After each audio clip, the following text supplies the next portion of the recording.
Hello, Cazgem here, and this is a prologue to the new series of VanillaVille. That's right, it's time for VanillaVille Season 2. For those that were around for the first season, I do apologize that it ended relatively abruptly. There were video editor issues that caused that to happen, but I've resolved all of that. We're back, we're ready to go. This is now VanillaVille Season 2 because I decided I wanted to just start fresh with Sunset Harbor. So, for those that weren't there for it, VanillaVille is a series where I go through and do a kind of tutorial slash let's play style set of videos going through how to play City Skylines from the beginning all the way to the end, doing it as vanilla as possible, and in this case completely vanilla. That's right, so this is something that you can do no matter what, even if you're on a console, if you're on the Xbox, PS4, if you're on the Windows 10 version, it doesn't matter, you can follow along with this guide. So without further ado, let's go ahead and get started. So the map I've chosen is Azure Gulf, which is found in the Sunset Harbor DLC, and you'll note the first thing I'm doing before I do anything else is I hit the pause button. So you'll see that the red area around your viewport. And that red outline means that you are paused. And you can also tell by looking at the bottom left and seeing the pause, play button. And then you can also see that your date slider is red. And if I unpause, there you go. And you can also change your speeds using the 1, 2, and 3 keys to go from normal speed to double speed to 3x speed. We're just going to leave it on pause, but you can also click to do all these same functions. See? Nice and easy. And also we're going to go ahead and rename our town before we actually get started. So we're going to click this City Information tab down here on the near the bottom left, that little I button. And then you're going to come on up here, and where it says Springdale up there, that's where I'm going to click. And that is where I'm going to change my city name to the city of VanillaVille, because we're creative like that. So we'll go ahead and just rename this to VanillaVille, and you can do that anytime. You don't have to do that necessarily at the beginning, but I'm doing it here just so that we can show you. So the first thing that we need to do in order to start a city in City Skylines is get a couple of roads placed. And the first thing you're going to want to do is figure out two things. One, where your highway exit is, and there it is. And then you're also going to want to make sure that you know what direction your water is flowing. And the first way to check that is to unpause. And there's a noticeable water flow from this way over to here. But this water here is a little bit dead. And that might not seem important right now, but trust me, you're going to want to know this stuff. So I do know for a fact that I want to try and put my sewage over here, if possible. So let's come on over here. Let's go ahead and lay our first road. And you don't want to do your first road right on the highway. You want to actually do it a little bit further away. So in this case, I'm going to go ahead and place a road probably right here.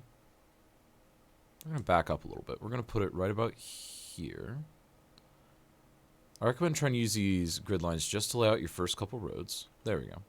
And so I am pulling this road out. Now, a couple things to note here. You've got construction cost. That is something that you need to pay attention to, because if your money runs out, you lose. If you end up with too much money in debt, you will lose unless you recover, but it is sometimes very hard to recover. Now, you'll note that I'm getting these large blue lines every time I drag it out. So what do those mean? So if you're looking long ways, so looking from the bottom of the screen to the top of the screen, those are units that mark every 10 units is what those lines do. So you know that it's 1, 2, 3, 4, 5, 6, 7, 8, 9, 10 units out. Nice, it's just a simple way to measure. And then you'll see some that are going perpendicular to those from the left to the right of the screen. Those are marking where your zoning squares are going to be. So let's take a look at that so we can start seeing what some zoning squares would look like. Alright, so you're starting to see some zoning squares, and what these zoning squares are, these are where your Sims are actually going to come on and live. This is where they'll build their houses, their shops, their industries, all that kind of stuff. So these zoning squares are quite important. You might note they only go 4 away from the road. They will never stray more than 4 away from the road. And you need to make sure that everyone has access to roads in order to do so. So you cannot, for instance, zone this central bit and have it zone. No one can live there. You have to make sure that your zoning touches a road. So let's talk about zoning as well. You've got several different types of zoning you can use at the beginning. You've got low density residential, low density commercial, industrial, and then this last one is just the D-zone tool. So let's go ahead and take a look at the residential. So the residential, all we're going to do is, you've got 3 different ways of doing it. You've got the Marquee Select, which is where you can sit here and zone the entire thing all at once, where that white area is. Or you've got the 2 brushes. You've got small brush, and then you've got large brush. But the other one that is quite cool to use is if you grab the fill tool over here on the bottom left, and that will allow you to zone every connected zoning square within a certain range. And that is a really quick way to do a little bit of zoning. Now, something about zoning while we write out a couple of new roads here. You don't want to overzone. And what do I mean by overzoning? You don't want to have too much zoning all at once, especially with residential, because that can lead to stuff called death waves. Death waves are nasty little things that can and will happen if you are in a situation where you build out your city too much too fast. And then you'll have a lot of citizens move in at once, and then a few years will pass, and your Sims will die. So let's go ahead and pull that forward. There we go. So you'll know I'm leaving a gap between this and the residential. There are a couple reasons to leave gaps like that. And one reason is if you're planning on potentially upgrading the road like I'm about to do now. And another reason is, just keep your residents off the main roads.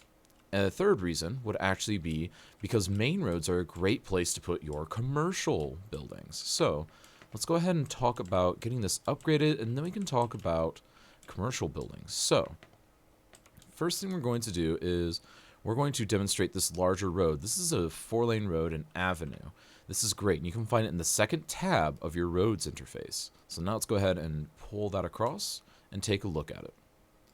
There we go. So this avenue is really great because it can handle twice the capacity of these little roads, and it makes large intersections way better than having just 2 lanes or 1 lane each direction. Having 2 lanes each direction is just marvelous. So now you might wonder, okay, well, how do we upgrade this road? So there are 2 ways to do that. One, you can always just bulldoze a previous segment of road and drag something across. But what if you don't want to do that? You can go to your road tools. You can go to upgrade road, which is the blue exclamation mark. And then you go ahead and click each segment 1 by 1. And voila, you have upgraded that road. And now let's talk a little bit about getting some commercial in here. So now we want to get a little bit of this commercial in. And I would recommend, in this case, Marquee Select, you don't need too much commercial at once. And I'm also going to show you how to D-zone. So the first way to D-zone is within zone, you can select the D-zone tool. You can just click and drag like that. Or you can grab any set of zoning and you can hold right click and drag across. And that will D-zone everything. That's right. That'll D-zone anything. It doesn't matter which zone you are holding. So that is a really handy tool to know. We'll go ahead and just zone those shops for now.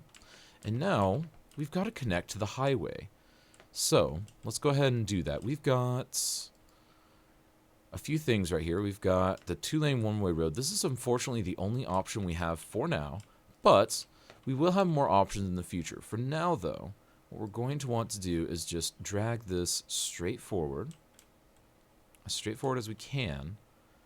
And then what I'm going to do is I'm actually going to angle it out a little bit, just to help with traffic flow a little bit. And we aren't going to talk about traffic flow too much in this episode, but we will be talking about it later. So stick a pin in that. We will talk about that at a later point. So now we've got 2 intersections, one for inbound traffic, one for outbound traffic. And this is now a super basic city layout, but they need power, they need water, they need a lot of different things. So for water, in the Sunset Harbor update, we gained a few options. So let's talk about our different options here, not just Sunset Harbor, but elsewhere. So Out of the base game, you have the water drain pipe. And this is the most basic way to dump out water. It pollutes really heavily, but it's a thing. And then in Green Cities, we also got the Eco Water Outlet, which is also able to dump out water raw, but it does it in a little bit more eco-friendly manner. So instead of being super polluty, it's only a little bit polluty. Or I think it's about half as much pollution, but still. Now, in Sunset Harbor, you've gained a couple of new things. You've got inland water treatment plants. You've got the basic and advanced. So we just need to, or sorry, you got the basic and the eco. My apologies. So I would recommend trying to go eco-friendly because I think eco-friendly really is the way to go in this city. So let's start thinking about where we can put this stuff and where we can put maybe a poopy water pipe, etc. But actually what I think we're going to do is we're going to set down a pipe first because most people have pipes. So we're going to go ahead and show you how to do that. So whenever you're getting ready to set down your sewage pipe, which I recommend doing early, you want to pay attention to your river flow. And you want to do it down river as much as possible from your city and especially your water source. So we're going to tuck this in the very bottom corner over here as much as possible. So somewhere right in here will do just fine. And you'll note that I'm not putting it right here, especially because right here, there isn't much water flow. And so it's possible I would counteract that flow and I would end up pushing it upriver towards any water sources I might have. Now, to start out with water sources, you've got two options. You've got the water tower, and you've got the water pumping station. And you'll note that the water tower is more expensive, but you can place it anywhere on the land, and it will pump up water from the underground water table, which does not run out. Don't worry about that. But then on the other hand, you have the water pumping station, which is a much cheaper solution, but it just pulls straight from a body of water. And I'm going to go ahead and use this guy, because I have confidence in this guy. So let's go ahead and grab him. We'll go ahead and place it right there. I like to tuck those guys near highway bridges and whatnot because I feel like it's a really good solution. And it kind of fills an area that is otherwise really hard to fill. So now we'll go ahead and hook up some water pipes. Let's go ahead and grab our water pipe, which is again in that water menu. And then we just pull straight up to here. Now, some people like to just do freeform pipes. Some people like to go ahead and just line your pipes up under your roads. There's no one right solution, but what I will say is be conservative. Don't go overly aggressive with pipes. So in this case, putting pipes under both of these roads would have been a waste, but doing one down the middle covers them both perfectly. So let's go ahead and pull this on over. I'm going to keep it nice and straight just to keep my sanity in check. There we go. That's not too bad. And now, let's go on down to here, and we're going to go ahead and grab our electricity, which is under that little lightning bolt. And so now, at the very beginning of the game, you don't have many options for power. You really don't have any options.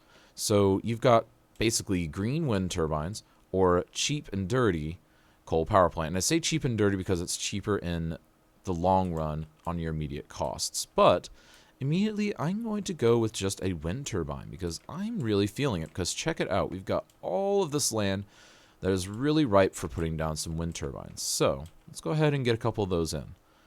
And yes, if you're placing down wind turbines, I recommend you place 2 at first. Why is that? Well, it's a really good idea. Actually, I'm going to even put down a 3rd. Because running out of money is something that does happen in this game. And you don't want to be short on power.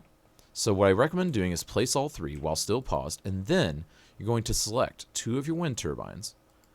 You're going to just turn them off using that top left button once you select the building. So again, select a building for any service building, and then you can toggle on and off, like so.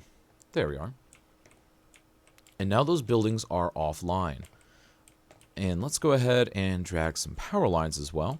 So whenever you're dragging power lines, they themselves do not have an area of effect. They only do point to point. However, these wind turbines do, and I happen to know that zoning squares do as well. So let's go ahead and drag a power line like this, back like so, and I guarantee these guys will start developing based on that power line. But something you have to remember, you not only have to power your citizens, but you also must power your water intake and your water outflow, whatever it is. So we're going to have to drag this all the way across, And you'll start to see why this can get to be a little bit expensive and why I said be conservative with your money at first. Because otherwise you will run into some bad times. There we go. So we've got that settled. And now, let's go ahead and take a look at our city. So you've got a quick checklist before you want to unpause your city. Is your highway connection in? Check. Do you have power? Check. Is it connected to both your zoning squares and your outflow? Check. Do you have your water intake? Check. And so we are good to go on that, except we're missing one very important thing, which we'll talk about in a minute. But for now, I've unpaused. We're going to turn on triple speed and wait for our first citizens to move in. And look at that. So this is the building animation. We'll reduce to 1 speed for this. And you'll note that they're not all the same size. Some of them are larger, some of them are smaller, some of them are narrower, some of them are wider. And this is normal for residential zoning areas. So let's go ahead and let's keep the zoning party alive. Let's go ahead and make sure to select our 2-lane roads. And let's just keep zoning up a few areas over here. We don't want to go too aggressive with it. But if you want to go ahead and zone, I'd say about there. So again, that's about 40 tiles long on, I would say, 3 roads to get started with. And that's not quite going to work. That's fine. We can make this work. Go ahead and put that right here. There we go. Well, not quite. So that's going to be a little spoopy because I don't want to destroy my power line right now. So let's go ahead and just do this. There we are. And then we can go ahead and get... We can go ahead and do a extra little road this way, just for fun. Because we'll start to see what happens when you accidentally mess with the power grid. So, we've just destroyed that power line. What's going to happen? Let's take a look. It looks like, so normally there was a possibility that this would have been disconnected, but these happen to be close enough that they're barely touching. So paying attention to your blue power outlines like this is very important. So now we know we don't need that power line anymore. And you want to get rid of that because, yeah, they cost basically nothing to run, but over time, it just looks bad, looks gnarly, you don't really need it anymore. And we've also got our first commercial shops coming in. And these are quite nice little commercial shops. And again, a general idea of town planning is keep your commercial on your main roads, keep your residential on your back roads. Now, there is a new demand that is starting to rise within my citizens, and you'll see it once I zone a little bit more of these guys. You'll see a new demand starting to rise. Okay, so let's talk about demand and why you need to pay attention to it. So down here on the bottom left, you've got the RCI, or Residential Commercial Industrial Demand Meter. So, what does that mean? So basically it means we want more of this zone type. Or you've got that much demand for people wanting to move into your city. And right now, factories, industrial, want to move into my city. So we're going to go ahead, we're going to grab this road here, and we're going to go to a different area of town, in this case over here, to lay out our first factories. So let's go ahead and let's pull you out to about here. And factories are a bit funny because they have a lot of traffic that goes in and out of them because they create goods and ship them out. So we're going to do some shorter road segments here, and we will upgrade this road segment structure, especially over here before too long. But we just want to demonstrate in this first episode what's happening. So let's go ahead and zone up some industry. And then before we unpause, you want to make sure for all new zoning, do they have water? They do not. So let's go ahead and drag this water pipe out. There we go. And then we'll go ahead and pull this up, just like so. So no, it's not perfect, but it still covers it. And now, let's check power. They most certainly do not have power, so... and this is where you can start to think a little bit, you know, how do I want this to cross? And some people like to do their stuff aesthetically, some people like to do it efficiently. You'll find that I like doing a hybrid of both. So let's go ahead and unpause. And now we've got our first factories moving in. Nice. So this is looking pretty slick, actually. For a starter town, not too shabby. Considering we just opened our doors, we've already got people moving in, we've got factories coming in, they're desperate for workers. This is looking really, really good. So let's go ahead and give them another road or two. Just so that we can try and get all this industrial demand in, because we also want them to get in and start paying taxes. Because you will note, that our budget is bleeding. We are throwing away hundreds of dollars every single week because this is your weekly budget. And you'll note that slowly counteracting, the more citizens we get, the more shops we get, the more factories we get, this number starts balancing out. And again, the trick is to try and get to balance out before it hits 0. That is really the trick here. That's what you're going for. And let's see, how are we looking? We need to go ahead and get water for these guys. Let's go ahead and drag some water up. Go ahead and drag some water out. There we go. And now these guys will continue to move in. And let's start pre-planning a little bit more residential areas. So what I would recommend is just pull off of your roads immediately here.